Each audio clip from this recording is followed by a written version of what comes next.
Hi, Carl here for Proav TV. I'm at IBC 2019 on the Red stand looking at their new Ranger cameras. So they've had a Ranger model for a while. It's been with the Monstro sensor inside, it's been their flagship product, and it's been available to rental houses only. So for us end users, the only way to actually use it was to hire it from a rental company. The only way to buy it was if you were a registered hire company.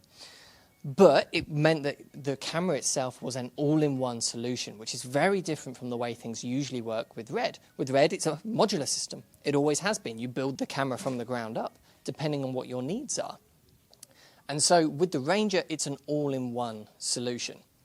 So you get essentially the modules that you need for big productions actually built onto the camera itself. So you've got all the in and out ports that you need, you've got an XLR on there, you've got everything. You don't need to bolt any additional modules, you just need to have a way of monitoring it, lens on the front of course, and a battery, and you're good to go. This means when you're using it in rental, like with the original Monstro, it was very easy, because if you hired a camera, you always knew exactly the configuration you were going to get from the hire companies. It saved a lot of confusion for large productions. But there's definitely been an appetite to have that across the board for their range, because Red isn't just about the Monstro sensor. They make some other fantastic sensors as well. So now we've got the Ranger in the Gemini and in the Helium. So the Helium is their 8K Super 35 sensor, and the Gemini is their 5K Super 35 sensor, but has a dual native ISO. It was actually designed to go up into space for Tesla. It's a very, very well-performing camera in low light. But this means that the Ranger model and that all-in-one design is now open to everyone. You can buy it in the same way as you can buy any other Red camera.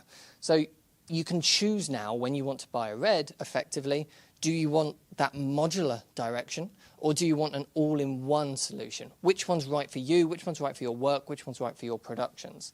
And so that is really fantastic to see. I mean, the main benefits you're going to get from the Ranger, most of the functionality you can get through the DSMC2 lineup just with modules.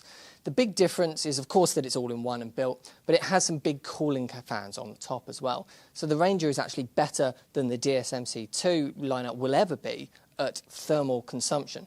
So it will monitor the sensor's temperature. It will have to drive that fan less in order to cool the sensor's temperature down and keep the temperature of the camera under control.